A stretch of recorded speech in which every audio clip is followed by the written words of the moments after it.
flex tests, es to noliku bez kļūdām. Čeki redz drip, paliek mēm, nemāk runāt. Ambicijos, tu jau dzirdi, ka es nāku. Rep spēles pavārs tavam katlam lieku vāk, jā.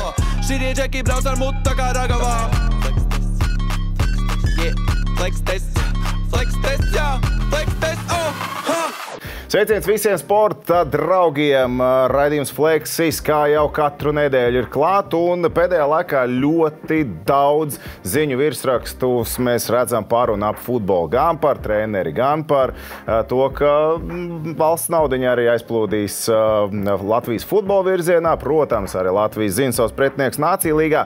Daudz jautājumu tieši tāpēc šajā reizē pie mums ciemos arī Latvijas futbola šefs, Latvijas futbola federācijas prezidents Vadims Ļašenko.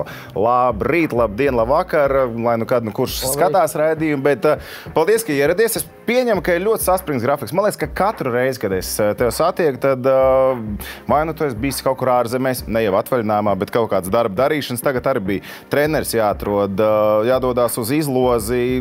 Saspringtāks grafiks šobrīd kā parasti, vai tā ir visu laiku?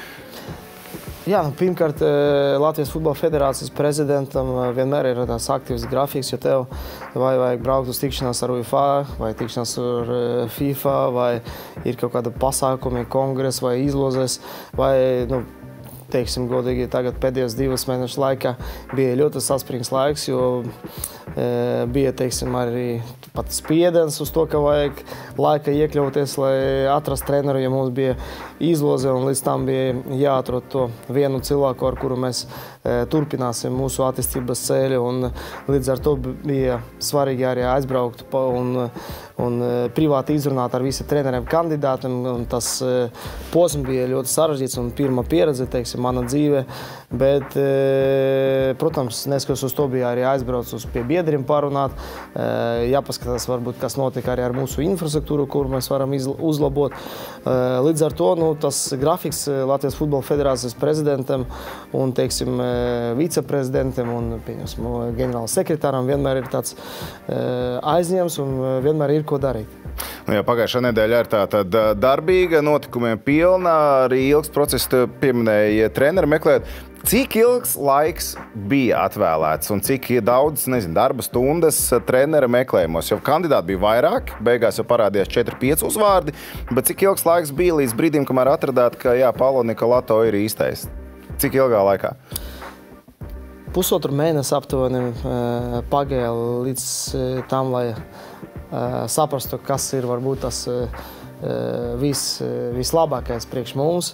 Neslēpšu, ka sākumā mums bija izvērtējums un aptuveni 10 kandidāti, pēc tam tas saraksts samazinājās uz 5 kandidātiem, un pēc tam varbūt tas sākas tas posms, kad mēs organizēsim privātas tikšanās gan Latvijā, gan izbraukumā, gan video zvani, un līdz ar to nebija tik vienkārši, jo tev bija jāsaprast, kam varbūt ir tāds filozofija, kas sakrit ar mūsu domu, kam degāts strādāt šeit Latvijā, kam varbūt tas ir netik primārais jautājums un bija jāatrast to ķīmiju, lai saprat, kas būs vispiemērotākais un vislabākais priekš mums. Paulo Nikolato beigās tātad tika izvēlēts. Kas bija tās viņa galvenās īpašības? Jo es sapratu arī, tu citās intervijās teici, ka viņš sevi labi ir prezentējis. Viņam ir skaidra vīzija, daudz detaļas, nianses. Kas ir tās detaļas un nianses? Tu varbūt var atklāt, ar ko viņš pārliecināja, ka viņš ir īstais kandidāts Latvijas izlasē?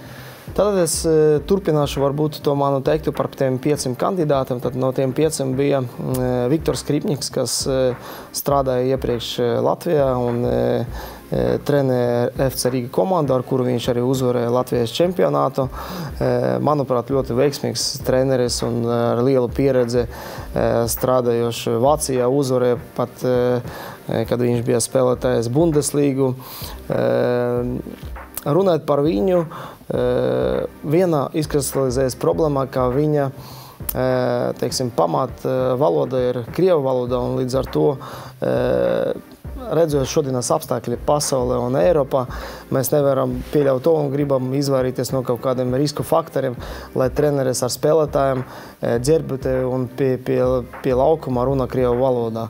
Līdz ar to tas kandidāts atkritā. Turpināt, mums bija vēl 4 kandidāti, tad bija Marks Papšuns, kurš uzvarēja Rakovo komandu Polijas virslīgu ar Gutkovsku sastāvu. Gutkovskis palīdzēja jums atrast kontaktus vai kā ar šo poļu speciālistu? Principā mēs paši no sākumā vērtējam tos trenerus, kas šobrīd ir brīvi, un pēc tam parādījās tas treneris, un, protams, es ar Gutkovska palīdzību atradu viņu numuru, un uzreiz aizlidoju pie viņa. Man bija 2 tikšanās ar viņam, un, teiksim, man pārsteidza, cik viņš bija gatavs, jo ļoti, teiksim, detalizēti mēs parunājam par nacionālo izlases pēdējās ciklam spēlēm, kur viņš detalizēti paskaidroja, kur ir mūsu problēmas, ko mēs varam uzlabot, jo viņš ir ļoti labs taktikas. Ja. Bet es teikšu tā, ka ar tiem treneriem, kam nav pieredzes klubā, nav tik vienkārši viņam pārslēgties uzreiz uz izlases darbu, jo tiem treneriem katru dienu ir vēlme strādāt laukumā, katru dienu trenēt komandu, un viņi pieredzējuši tam, lai katru dienu kaut kas notiktu. Ja? Tas laik tonusā vajag būt, ja? Jā, tomēr viņi var pārdot, viņi var nopirkt spēlētāju, viņi var izaudzināt spēlētāju, viņi var piedalīties ikdienas spēlētāja attīstības procesa. Ja? Šeit tomēr izlases kontekstā tev ir 10 spēles gadā, tev ir 10 dienas viena, teiksim, tāda loga, ka tu vari satrenēt un motivēt un sagatavot kaut kādu taktiku un sagatavot komandu 2 spēlēm, ja? Tāpēc, ka mums vienā logā vienmēr 2 spēles. Līdz ar to tas nav tik vienkārši un nav tik viegli varbūt katram trenerim sagatavoties tam posmam. Līdz ar to tie klubas treneri, ka viņš un ka pieņemsim nākamais kandidāts bija arī Valds Dambrauskas, kurš arī trenē RFS komandu. Viņam, es redzu, ka viņam tas ir kaut kas jauns un nav varbūt tik vienkārši. Ja? Un viņi tomēr bija vairāk meklējuši tādu klubas piedāvājumu, un līdz ar to mēs sapratam, ka varbūt šobrīd mēs neesam gatavi turpināt mūsu dialogu. Bet nebija kaut kāda ideja, varbūt arī to treneru meklē kā jaunu baltu lapu, kuram īstenībā ar Latvijas futbolu nebija nekāds sakars. Mēs šajā gadījumā skatāmies Dambrausku, tad viņš Latvijas futbolā bija diezgan dziļi iepriekš, un vai tur visi būtu apmierināti ar to, viņš par parādītos? Man tomēr gribētos, lai tam trenerim dekāds, ja, lai viņš atnākot šeit, viņš iedziļinātos 100 punkti mūsu futbolu un strādāt ar klubiem, ar treneriem, ar spēlētājiem. Viņš var palīdzēt ne tikai varbūt nacionālajai izlasē, bet arī visai sistēmai. Ja? Līdz ar to tas moments ir ļoti svarīgs. Un es sapratu arī redzot tos trenerus, te tomēr jauni motivēti treneri, kas šobrīd trenē klubi, viņi nav līdz galam gatavi šobrīd pārslēgties uz izlases procesu. Līdz ar to pēc tam tie atlikuši 2 kandidāti, Jāne Andersen, kurš 7 gadus nostrādājis un vadīja Zviedrijas nacionālo izlasi, un Paulo Nikolāte, kurš arī 7 gadu trenēja jaunušas izlases Itālijā. Viņam tomēr ir tā pieredze, kā strādāt ar izlasi, un viņam ir sapratne uzreiz, kā gatavot komandu, un viņam bija arī, manuprāt, liela, veiksmīga tāda un liela harizma un autoritāte, ar kuru viņi var uzreiz pirmā dienā pieslēgties un palīdzēt gan mums, gan spēlētājiem dabūt kaut kādu labu rezultātu, ja, un iedot savu pieredzi un padalīties ar zināšanām. Jāne Andersen ir, manuprāt, ļoti veiksmīgs treneris. Jā, varbūt tas pēdējie 2 cikli nebija tik veiksmīgi, bet tomēr viņš ar Zviedriju izlase spēlē pasaules kausā, man liekas, Krievijā. Viņš nonāca līdz ceturtdaļu finālam un pēc tam Eiropas čempionātā līdz 8. finālam. Ja? Viņš zaudēja, man liekas, Ukrainai 1-0. Ļoti harizmatisks treneris, kurš ļoti aktīvi iesaistas spēles procesā, komunicēt gan ar tiesnešiem, gan ar spēlētājiem. Arī iedziļināties varbūt viņa darbā, mēs pamanījām, ka viņa taktika ir ļoti piederoša mums un ļoti sakrīt ar mūsu domām, bet tomēr ir viens minus, kas ir ļoti būtisks, ka viņš nevarēja dzīvot vienmēr šeit Latvijā, neskatoties uz to, ka Zviedrija ar Latviju ļoti tuvu, principā 1 stunda attālumā lidojot šeit, bet viņš tomēr grib vairāk laiku šobrīd veltīt savai ģimenei, un mēs sapratam, ka mums tomēr runāt par Paulu Nikolātu, kurš gatavs strādāt šeit, teiksim, vienmēr atrasties un palīdzēt mūsu treneriem un iedot varbūt vairāk ne tikai komandai, bet arī visai sistēmai, saprotot, ka viņš nostrādāja 7 gadi Itālijas federāciju un ir liela pieredze. Priekš mums ir viņš vislabākais kandidāts. Tad tā bija viena no galvenajām prasībām būt trenerim, atrasties uz vietas Latvijā, un tas ir līgumā atrakstīts, ka konkrēts dienu skaits vai arī tevi 365 dienas mēs gribam to šeit ar izlasu un to es klāt var virslīgā. Starp mums ir tā, teiksim, vienošanās par to, ka ir tie atvaļinājumi, kas ir svētki, protams, Ziemassvētki un citi, kur viņš var doties pie ģimenei. Bet tas viss ir atrunāts līgumā tieši konkrētās dienas, svētku un datumu, un kaut kas, nezinu, tur ģimenei, dzimšanas dienas bērniem. Tas varbūt līdz detaļām neizrunāts līgumā, bet starp mums tas ir saprotams, ka viņš vienmēr būs šeit. Protams, mēs nespiedīsim viņu, ja viņš kādu dienu varbūt aizlido pie ģimenes, kas ir saprotams, bet es jau redzu pēc cilvēka attieksme, ka viņš kopā ar savu asistentu, un viņa asistents arī starp citu ir ļoti slavens spēlētājs, kurš uzvarēja UEFA kausu Inter Milānas sastāvā. Viņš ir bijušais arī kapteinis Inter Milānā. Te viņi kā tandēms uzreiz ierodās. Jā, viņi būs divatā, un manuprāt, tas ir ļoti svarīgi arī. Ja, lai būtu treneris un blakus viņam arī, teiksim, spēlētājs ar milzīgu pieredzi. Viņš nospēlēja 250 spēles sērijā A un bija kopā ar galveno treneru vienmēr štābā U17, U19 un U21 izlases sastāvā. Par treneri, kas vēl tika runāts arī, kas bija gan sociālajos tīklos, gan žurnāla starpā. Par to valodu mēs iepriekš runājam par Skripņiku situāciju, tur par krievu valodu, bet šajā gadījumā par Nikolāto un itāļu valodu. Tiešām ir tā, ka viņš vispār nerunā angliski un tikai itāliski, un kā tā komunikācija plānot, vai par to arī ir atrunās? Labi, nav tā, ka pirmo reizi futbolā galvenais treneris nerunā angliski, bet, lai gan, kā es sapratu, ka runā angliski, vienkārši kautrējās. Kā tu tur īsti beigās ir ar viņu? Viņš normāli runā angļu valodu. Protams, nav perfekti, jo viņam nebija pieredzes varbūt katru dienu runāt angļu valodu, bet es pat pirmo savu sarunu ar viņu aizvedu angļu valodā, un šobrīd mēs turpinājām arī komunicēt ar viņu angļu valodā. Protams, pirmās intervijas viņš negrib varbūt izskatīties ar kļūdām, jo viņš grib sabiedrībai iedot savu message, kas viņam galvā un savu ideju. Un līdz ar to tas varbūt pirmās intervijas viņš iedeva savā valodā, bet man nav šaubas, ka pēc 3-4 mēnešiem viņš jau turpinās runāt angļu valodu, jo mēs katru dienu ar viņu komunicējam angļu valodā, un tas ir saprotams, ka viņš to māk darīt un darīs arī. Ja katrā ziņā asistents ir tas tulks šajā gadījumā viņam? Vai kā tā sistēma tagad izskatās? Tā pirmā intervijā varbūt viņš bija, ka tulks, un varbūt redzēsim, ja būs nepieciešama, viņa paliks, protams, viņš būs blakus, bet, manuprāt, viņam ļoti normāls un adekvāts un veiksmīgs tandems, kurš kāds ir sapratams visiem. Par treneru korpusu vēl, vai ir jau kaut kādas iezīmes par to, kāds tas izskatīsies? Mēs zinām, ir tāda galvenais treneris Nikolāto, viņam asistents ir viņam vietējais. Kas no latviešiem tiek izskatīts, kas no mūsu futbola sistēmas tiek jau izskatīti, varbūt jau ir kaut kāds idejas, un tas tikai laika jautājums.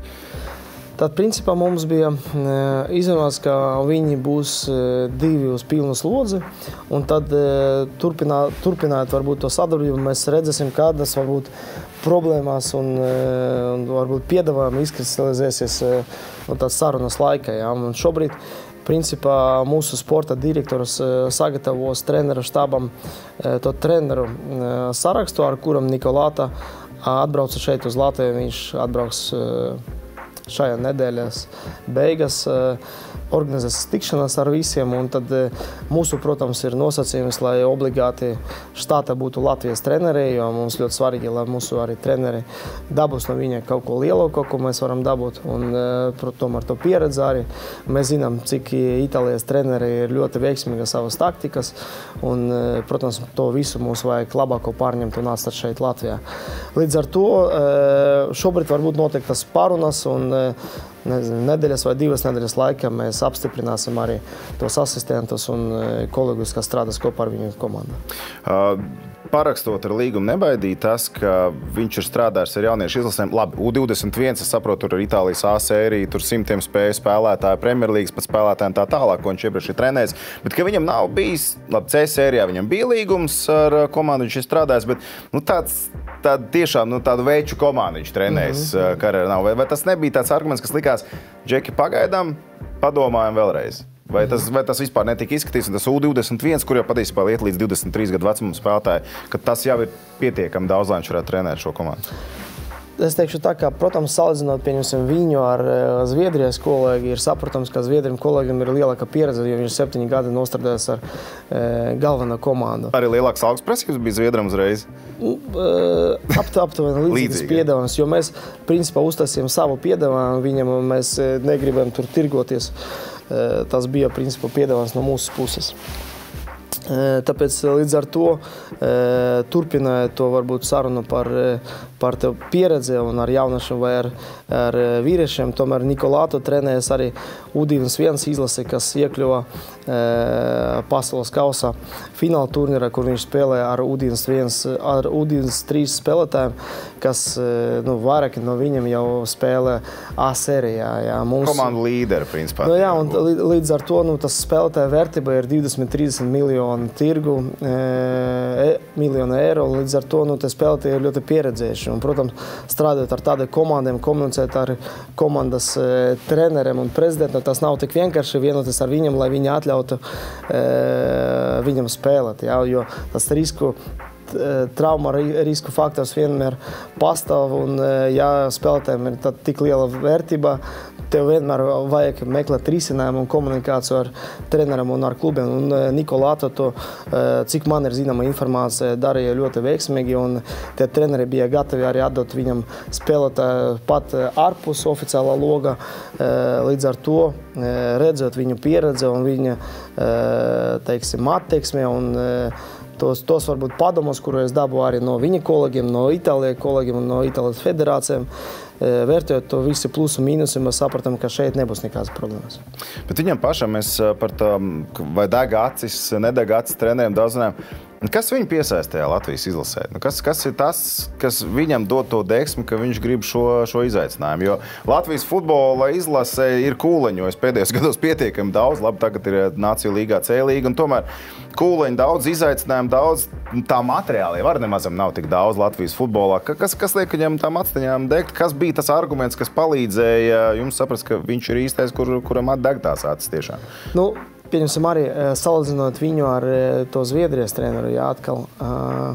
Tomēr Zviedriem tas būtu varbūt solis atpakaļ, jo aiziet no Zviedrijas, pēc tam atnākot uz Latviju, tas varbūt nav tik liels solis uz priekšu, tomēr viņam, strādājot ar U21 izlasei, kas arī ir pasaule praksi, kad treneris no U21 pēc tam pārgāja uz nacionālo izlasi, viņam tas ir fantastiska motivācija, un arī, teiksim, 57 gadu treneriem tas varbūt būs, varbūt tā pēdējā iespēja parādīt sevi, un līdz ar to viņš ir super motivēts, un viņa attieksmē strādājot šeit visu gadu, tas ir tikai papildu faktors tam un papildu radītājs, ka viņš izdarīs visu maksimālo iespējamo, lai sasniegtu ar Latvijas komandu, ar latviešu vīriešu komandu un palīdzēt arī mūsu sistēmai dabūt labāku rezultātu.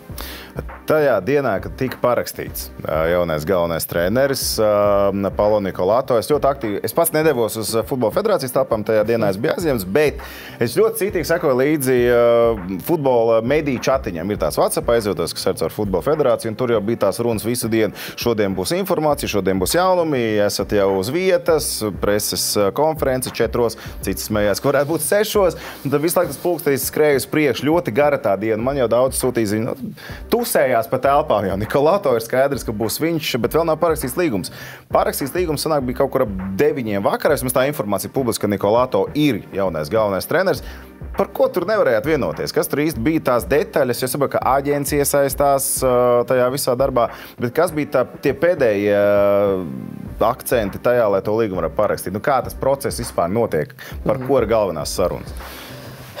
Nauda? Pirmkārt, es pateikšu, ka mēs speciāli arī bijām atklāti diskusijām ar žurnālistiem, pateicam, kad Nikolāte atlidos un ka visticamāk tā vienošana ir panākta. Jā, protams, bija kaut kādas detaļas, līdz ar to tie žurnālisti, man liekas, bija uzaicināti 4, man liekas, vakarā, jo mums arī bija tā plānota valdes sēde, kur mēs diskutējam par šo jautājumu, kur Nikolāte arī prezentēja savu vīziju. Un pēc tam mēs nonācām pie varbūt līguma detaļām, par kuriem mēs runājam, bet galvenais bija tā, ka varbūt tas sākumā varbūt izrunāta bija tā, ka bija piedāvāts līgums uz 2 gadiem. Līdz ar to tas kalendāra jautājumā tas nozīmē, ka no 6. februārim 24. līdz 4. februārim 26. gadam, bet tomēr mēs ar valdes locekļiem runājam, nonācam pie tā, ka mūsu piedāvājums būs līdz novembra beigas, ja, kas ir 30. novembris. Novembra beigas, tas 30. novembris 25. gads, jo nezinām, kas notiksies nākotnē. Mēs arī negribam uz sevi varbūt ņemt to atbildību un nemaksāt viņam par to. Varbūt viņš nebūs, ja, pēc tam treneris. Ja, varbūt būs, ceram, ka būs. Ja. Līdz ar to, kad cikls tas beigsies, tad uzreiz viņa līgums ir beigas, kas, manuprāt, arī ir logiski. Par to bija tas varbūt diskusijas un bišķiņ par tiem nodokļiem, jo mūsu nodokļu sistēmā bišķiņ atšķiras ar Itālijas nodokļu sistēmu, un tur bija kaut kādas diskusijas, kur mēs iesaistījām arī mūsu finanšu ekspertus, lai iedot viņam arī esošo reālu situāciju. Līdz ar to tas līguma detaļas mēs līdz galam izrunājam, un paldies arī tiem žurnālistiem par izturību. Beigas mēs nonācam pie vienošanās, un aptuveni 9 vakarā mēs parakstījām līgumu, pēc tam uzaicinājām visus žurnālistus arī uz kabinetu, varbūt pastāstījām par procesu, bet arī noteikti marta sākumā būs organizēta preskonference ar treneri, kurš viņš varbūt izstāstīs vairāk detaļas. Par naudām, protams, visiem interesē. Diez vai var teikt oficiāls cipars, cik saņem treneris, bet salīdzinot ar iepriekšējo treneri Dainu Kazakeviču, cik liela ir atšķirība? Ja es pateikšu konkrēti, cik reizes, ja, tas atšķirība, protams, uzreiz būs visiem saprotams, cik liela ir tā summa, bet noteikti tas cipars ir lielāks un ir saprotams, ka atrast ārzemnieku strādājot šeit nav tik vienkārši, jo, protams, ir svarīgs tas nauda faktors un vēl papildu tam ir visi nodokļi, kas vajag samaksāt un, protams, tas cipars ir lielāks. Ja, un, protams, mēs mēģinājām trenerus motivēt ar papildu bonusiem, ko mēs varam dabūt no UEFA un no FIFA, spēlot tos izlases spēles. Un tas bija varbūt tas arī izšķirošais moments un detaļas, pie kā mēs beigas nonācām un parakstījām to līgumu. Tā kā treneris visu gadu būs Latvijā, un mēs skatāmies arī iepriekš arī citu lielo sporta veidu to pienesumu no ārzemju treneriem, hokejam, tas pats Hartlīs dažādas seminārus tur organizēja, tas pats arī ar Luku Banki. Vai te mēs arī varam sagaidīt vēl papildus uzdevums ārpus futbola izlases trenēšanas tieši no Nikolāto?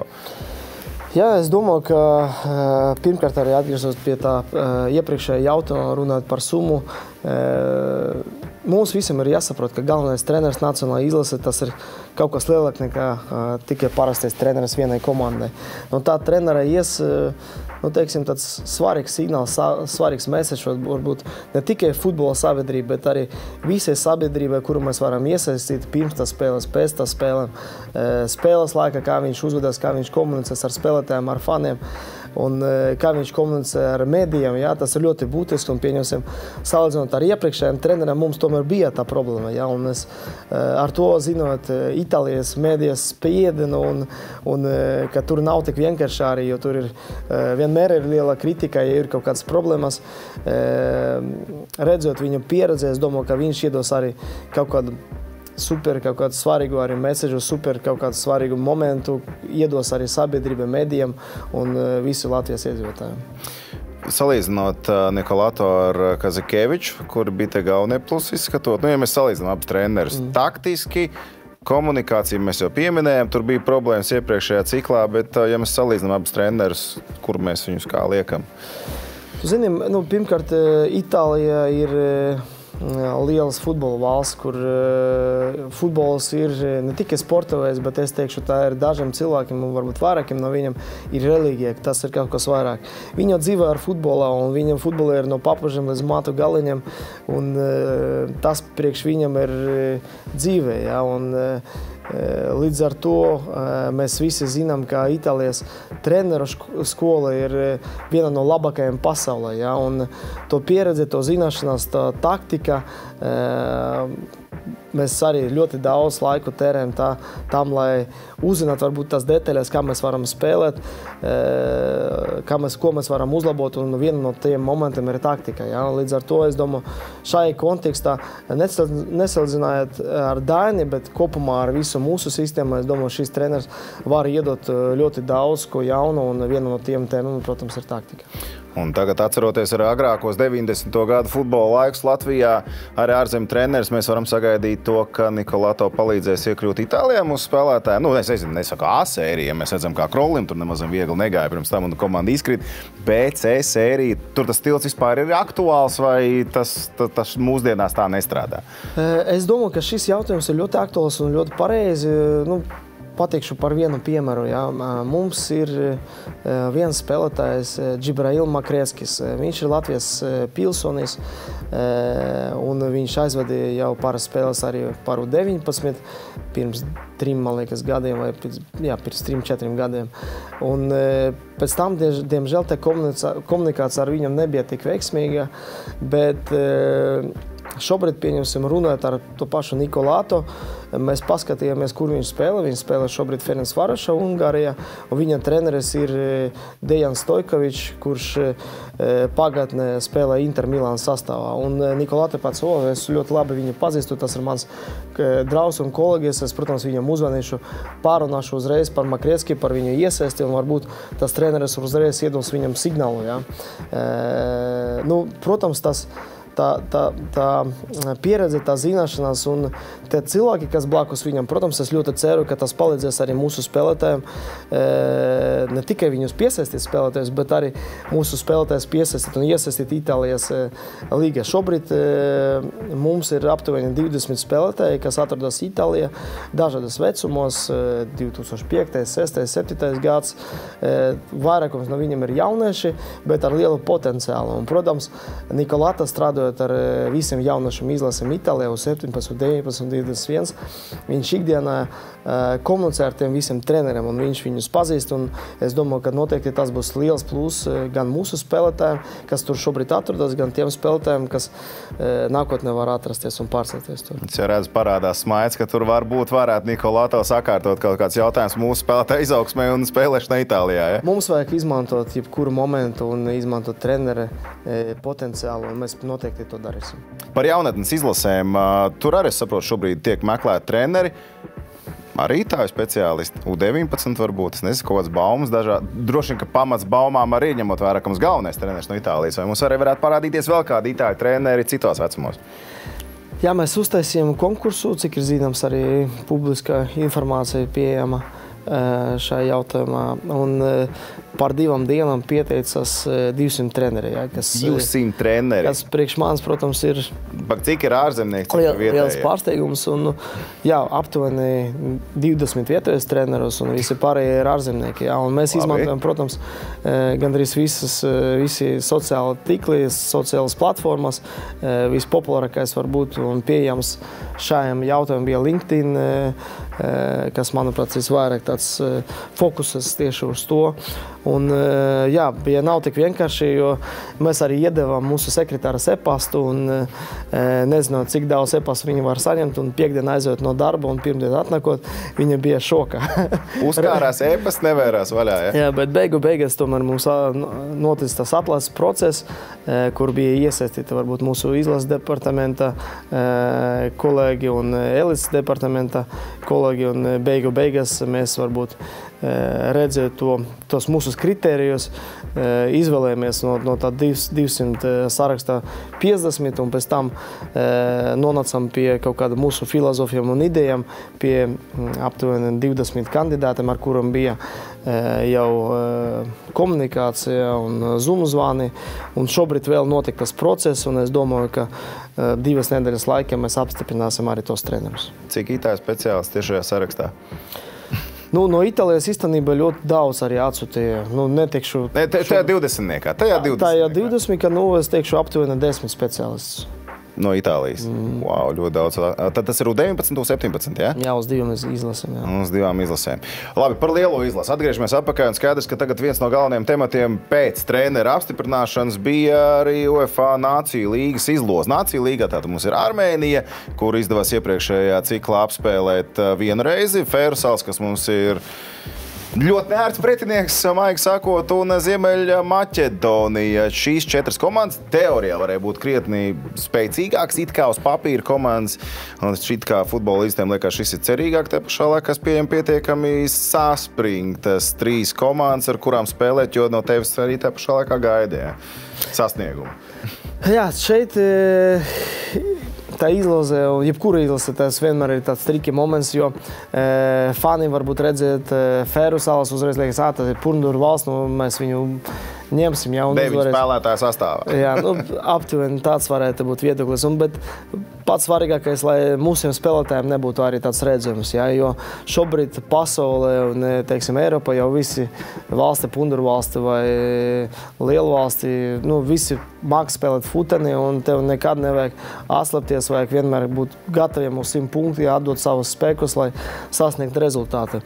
Līdz ar to, runājot par mūsu izlasi, kur ir Ziemeļmaķedonija, Fērsalas un Armēnija, kas man varbūt patika, tas, ka mēs ar to pašu Armēniju nesen spēlējam, un es domāju, ka tas ir arī svarīgs faktors, ka mēs viņus uzvarējam 2-0 mājās, kuru mēs, manuprāt, aizvedījām vienu no labākajām spēlēm šajā ciklā, un mūsu spēlētājiem ir pārliecība savos spēkos, un tas būs papildu plus viņiem aizved spēlēt pret Armēniju. Ja? Līdz ar to, es domāju, tas ir labs faktors. Protams, runāt par Fērsalam un Ziemeļmaķedoniju, es domāju, tas ir labas komandas, un mēs ļoti labi atceramies, ka mūsu čempions RFS spēlē Eirokausos pret Fērsalu komandu, un tur nebija tik vienkārši spēles līdz pēdējiem minūtēm, un jā, beigas mūsu čempions uzvarēja viņus, bet tas bija ļoti saspringta spēle, jā, līdz ar to es domāju, ka arī mūsu izlasē nebūs tik vienkārši, zinot vēl to ļoti sarežģīto pārlidojumu, ka tur nav tik vienkārši atlidot, tur ir speciāli tādi gan laukums ir ļoti specifisks, mazs, gan laika apstākļi parasti nav tik vienkārši. Līdz ar to tā spēle noteikti nebūs viegla. Ja? Un runājot par Ziemeļmaķedoniju, varbūt tas šobrīd ir mūsu grupas favorīts. Tur ir spēlētāji no Vācijas Bundeslīgas un spēlētāji ar pieredzi. Viņi nesen spēlēja Eiropas čempionāta fināla turnīrā. Bet tā nav varbūt Zviedrija vai Romānija, bet komanda, ar kuru mēs varam cīnīties un dabūt kaut kādus punktus. Runājot par uzdevumu, varbūt es teikšu tā, ka šobrīd ir uzdevums minimālais ir palikt C grupa. Tad tā ir 3. vieta, ja? Nu, minimāli 3. vieta, jā. 4. arī teorijā. Un maksimāls uzdevums, protams, uzvarēt grupu un dabūt 1. vietu, jo teorija no tas grupas mēs iekļausim arī playoff turnīrā, kur mēs varam dabūt ceļu uz pasaules kausu Amerikā. Tātad mērķis ir diezgan augsts ar jaunu treneri. Es domāju, ka jebkuram futbolistam, jebkuram sportistam vispār pasaulē jāsapņo, ja? Jo bez sapņa tad ir grūti sevi motivēt. Līdz ar to tas, protams, ir sapnis, kuru mēs varam sasniegt, ja viss izdosies un būs veiksme. Pēc tās izlozes, kad tika izvilkts ar Latvijas vārds, Nikolato vispār nesmaidīja. Nu, tur bija tas kadrs, kur jūs sēžat visi kopā. Nikolato bija pilnīgi mierīgs, vispār pilnīgi nekāda emocija. Ko viņš uzreiz pēc tam pateica? Jo blakus sēdēja. Zini, viņš uzprasīja manu viedokli, ja? Ko es par šo domāju. Ja? Jo, protams, trenerim, tīpaši, kad viņš atnāca šeit, uzreiz nebūs vienkārši, viņam vajag vēl laiku, lai saprast mūsu reālais. Protams, viņš jau bijis vairākas reizes šeit Latvijā. Viņš saprot, kas ir Latvijā, kādas ir problēmas ar infrastruktūru. Viena no tiem problēmām šobrīd īstenībā arī mums ir marta spēles plānā. Mēs domājam to spēli organizēt mājās, bet šobrīd vēl notiek diskusija diskusijas, un varbūt tomēr mēs to spēli organizēsim izbraukumā. Ja? Dēļ tā, ka mums šobrīd nav neviena stadiona, kur var nodrošināt kvalitatīvu laukumu. Ja?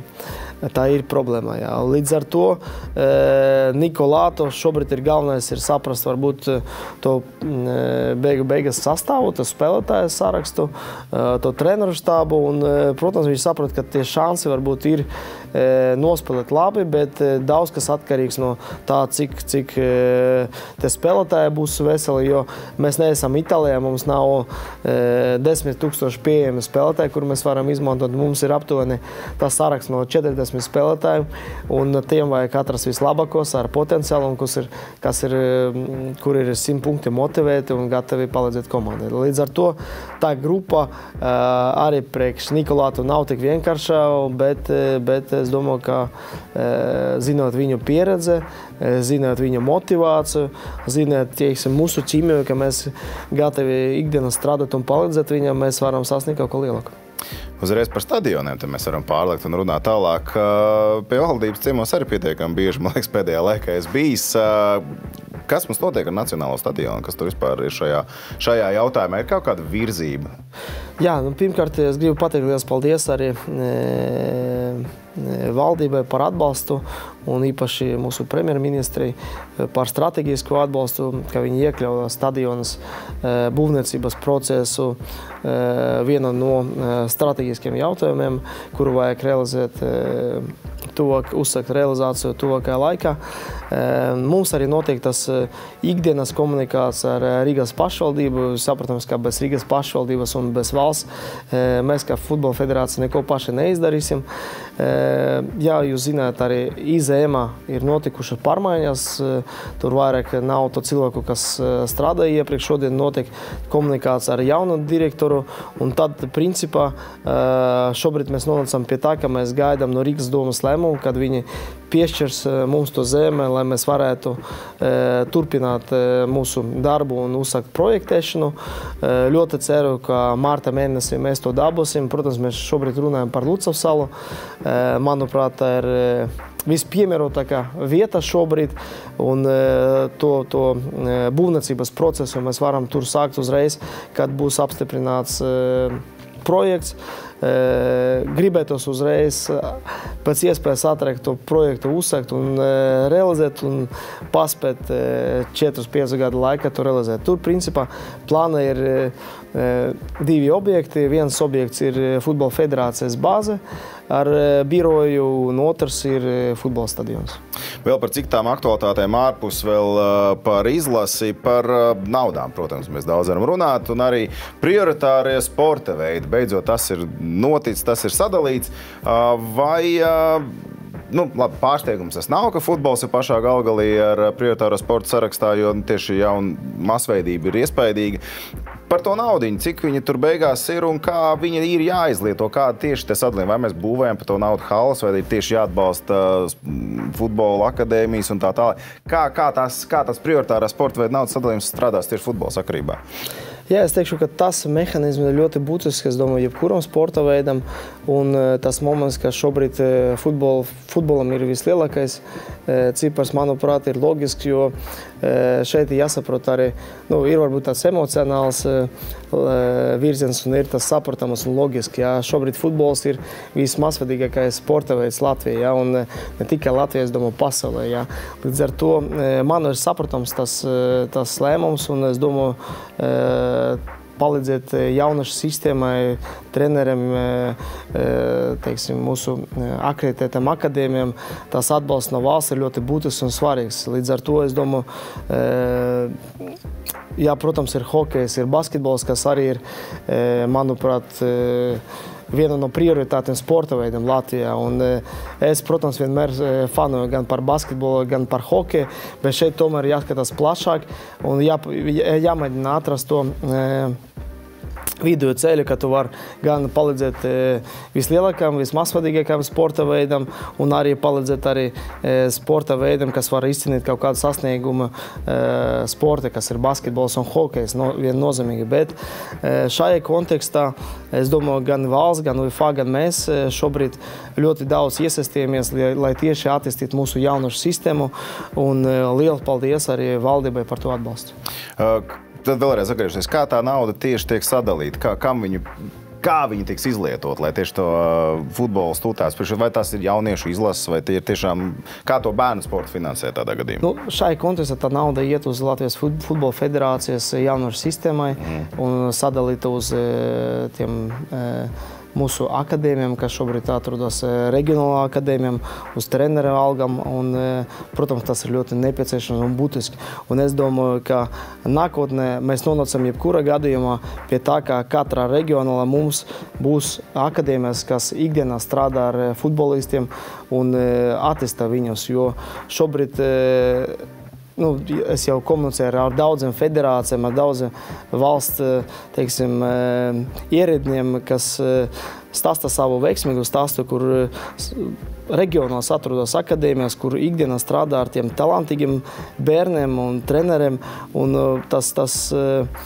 tā ietekme uzreiz ir jūtama, jo kad tu attīstīsies ar saviem bērniem katru dienu, ir tā konkurence, un tu vari uzreiz likt akcentu uz tiem talantīgiem bērniem, tad uzreiz jūtams tas sasniegums. Un mēs noteikti pie tā nonāksim šodien vai rītdien vai pēc gada, bet noteikti, es domāju, tas ir vienīgais ceļš, kā mēs varam strauji attīstīt uzreiz mūsu jaunušu sistēmu.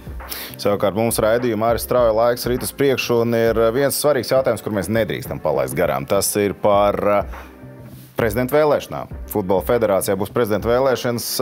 Kā pats jūt savas pozīcijas tagad jau gaidāmajā pavasarī, lai turpinātu darbu? Jā, pirmkārt, es gribu pateikt liels paldies arī Latvijas futbola federācijai un biedri, kas ļoti aktīvi arī atbalsta manu kandidatūru. Un man patiešām prieks sadarboties kopā. Futbols ir man dzīvesveids un sirdslieta. Un es gatavu koncentrēties 100% un strādāt Latvijas futbola labā. Un man tas patīk, un liels paldies arī manai ģimenei, protams, par to atbalstu. Jau 26. aprīlī būs vēlēšanas kongress, un es ļoti ceru, ka mēs arī turpināsim tikpat ražīgi un veiksmīgi strādāt Latvijas futbolā. Cerība un sajūtas? Sajūtas arī pozitīvas? Jā, šobrīd ir pozitīvas sajūtas, ka parasti, un jā, varbūt parādīsies konkurence, es domāju, tas ir tikai labi un forši visiem, jo parādīsies kaut kādas jaunas idejas, jaunas domas, kuru mēs pēc tam varam izmantot arī strādājot futbola federācijā. Man patīkami, ka varbūt tie potenciāli kandidāti ir no futbola ģimenes, kas patiešām, manuprāt, ir ļoti svarīgs signāls arī visiem futbola federācijas biedriem. Par tradīcijām vēl runājot, Olibeta Laimesrāds mums neatņemam raidījumu sastāvdaļu, un aicināšu tevi iegriezt, tāpatās kā tu sēdi, iegriezt Laimesrādu, un tur ir 3 opcijas, kur var būt jautājums, izaicinošais jautājums vai pārsteiguma jautājums. Tā kā 3 jautājumu iespējas iegriezt ratu un uzzināsim, kāds būs pēdējais lielais jautājums šajā raidījumā. Ok, mēģināsim. Tā kā mierīgi, droši griez uz riņķi un skatīsimies, kas tur beigās izskatīs. Nu, visiem ir izdevies atbildēt vairāk vai mazāk, tā kā es domāju, jābaidās nav, kur arī pārsteiguma jautājums.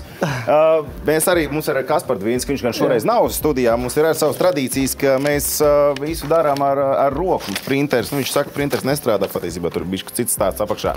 Bet tur ir jautājums viens, nolas viņu skaļu un arī pietiekam skaļu atbildi. Kas ir jāizdara Latvijas futbola izlasē, lai tā tiktu atzīta par gadu komandu sporta? 3 zvaigžņu balva.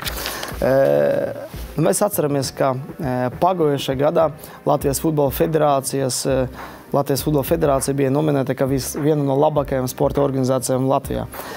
Un Latvijas nacionālā izlase, protams, arī bija viena no komandām, jo mūsu komanda uzvarēja Nācijas līga D grupu, mēs dabūjām 1. vietu, un, protams, tas ir sasniegums, jā, jo jebkura uzvara ir ļoti būtiska, un tas var ietekmēt, un mēs redzam, kā pagājušajā gadā tā bija ar hokeju vai ar basketbolu, tas bija fantastiski sasniegumi, un ar to lepojas visi valsts. Protams, mēs visi gaidām un gribam uzvarēt, līdz ar to, lai dabūtu 3 zvaigznes balvu, mums vajag uzvarēt C grupu. Un, 6 spēles, cik uzvaras? Uzvaram C grupu, 4 uzvaras, 2 nešķirt. Tāda bilanci, tā, lai visiem ir mūtes vaļā, ja? Es domāju, ka mums vajag iet ar to taktiku, ka mums vajag obligāti uzvarēt visas mājas spēles un atņemt punktus izbraukuma, un tas pieteiktu, lai dabūtu 1. vietu. Ja mēs to izdarīsim, es domāju, tur nebūs šaubas, mēs būsim labāka komanda.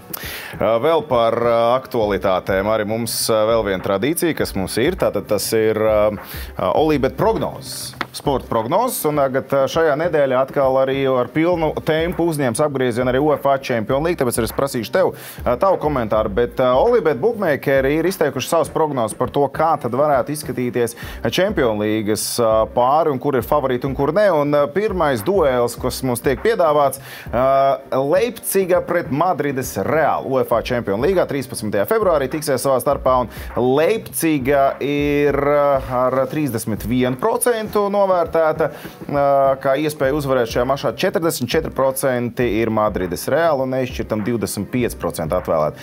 Objektīvi, vai tiem procentiem būtu jābūt citādākiem? Tu zini, Real Madrids ir vienmēr favorīts, ja, un zinot to, ka tā komanda var uzvarēt jebkuru pretnieku, nu es domāju, nevienam nav šaubas. Jā, varbūt es teikšu, es varu piekrist tiem procentiem, un jā, Leipzigs arī ļoti stipra komanda, un īstenībā viens spēlētājs no Leipzigā arī spēlē Ziemeļmakedonijā. Jā. Būs interesanti paskatīties, jā. Līdz ar to man ir ļoti liela cerības, ka Real Madrids viņus riktīgi apspēlēs. Tātad skaidrs, tātad favorīts ir noteikts. Valentīna dienā tiksies savā starpā Lazio. Tagad Itālijā mēs īpaši lielu uzmanību pievēršam, starp citu Itālijas A sēriju, skatāmies arī GO3 sporta kanālos. Lazio un Minhenes Bayern tiksies savā starpā, un te Minhen ir absolūtie favorīti arī pēc Olībet bookmakeru prognozēm. 61% Bayern šajā spēlē tieši uzvar, neizšķirs 24%, Lazio nepilni 19% atvēlēti uzvarē šajā mačā. Bayern tiešām tāda favorīta šajā duelī, vai Lazio tomēr var pierādīt, ka viņi var piemānīt arī Vācijas grāns, jo Bayern jau nemaz tik spīdoši neiet Bundeslīgā šo sezonu. Kā jau iepriekš es stāstīju par to, ka Real Madrids ir Real Madrids, viņi var apspēlēt jebkuru pretnieku, tāpat arī Bayern Munich ir, kā mēs sakam, viņi ir mašīna, ja, mašīna, kuru var apspēlēt tāpat jebkuru pretnieku, un viņam izveidot tāda sistēma, ka tur ir fantastiski spēlētāji, fantastiski uzbrucēji, nu, vienmēr tajā komanda ir vislabākie, ja. Līdz ar to man patiešām ir prieks, ka arī viens no mūsu spēlētājiem, Ontužāns, tur piedalījies un spēlē pat par galveno komandu arī Vācijas kausā. Ceram arī, ka viņš atgriezīsies Latvijas nacionālajā izlasē. Līdz ar to šajā duelī es domāju, ka noteikti Bayern ir favorīts, bet mēs zinām, Itālijas skola un futbols vienmēr var pārsteigt un uzvarēt. Noliks autobusu, ja? Noliks autobusu un nospēlēt Catenaccio. Taktiski Itāļi ļoti spēcīgi šajā jautājumā. Catenaccio un kaut ko pārsteigt arī vācieši. Pirms kā mēs vēl parādu nākamo grafiku par Champions League favorītiem, nosauc savu favorītu. Kā tev šķiet, kurš uzvarēs Champions League šogad? Real Madrids. Madrids Real. Liekam grafiku tālāk, un Madrids Real, vismaz Olībet bookmakeru prāt, ir trešie kandidāti uz titulu. Galvenie kandidāti esot Manchester City ar 35%, Minhenes Bayern ar 20%, tad Madrids Real ar 15%, Arsenal 14%, Arsenal starp citu ļoti labu sezonu, turpina cīnīties par titulu arī Anglijas Premjerlīgā pēc ilgiem laikiem. Nu, Paris Saint-Germain 7%, tā tiek novērtēta viņu iespēja. Reku parādās taviem favorītēm vēl diezgan nopietni konkurence. Mums procentu ziņā Olībet bookmaker saka, ka Manchester City diezgan droši jāiet priekš. Tu laikam nepiekrīti. Tu paliec neitrāls šajā ziņā. Tu tomēr ir Itālijas treneris, jau mūsu kolēģis, teiksim. Nu, lūk, tādas aktualitātes mums šajā nedēļā, jā, laiks strauji skries priekš, bet būs mums iemesls daudz par futbolu runāt, un galā atceramies arī GO3 platformā Anglijas Premjerlīga, tāpat arī Itālijas A sērija, Spānijas čempionāts, Francija, kas tik vēl, galvenie. Principā viss futbols ir GO3 un atceramies arī Champions League. Jau šajā nedēļā būs vērojama ekstra sports sadaļā. Bet paldies, Mr. Prezidents, ka ieradies. Vadims Jašenko, Latvijas Futbola Federācijas prezidents, bija ciemos pie mums. Tiekamies jau pēc nedēļas, un tad jau arī Kasparam Dvinskim vajadzētu atgriezties atpakaļ šajā krēslā. Tā kā skatīsimies, kas jauns būs sportā, un tiekamies jau pēc nedēļas. Atā! Flex test, sezo noliku bez kļūdām. Čeki redz drip, paliek mēm, nemāk runāt. Ambicijos, tu jau dzirdi, ka es nāku. Rep spēles pavārs tavam katlam lieku vāk. Šitie čeki brauc ar mutu tā kā ragavām. Flex test, yeah. Flex test, jā. Flex test.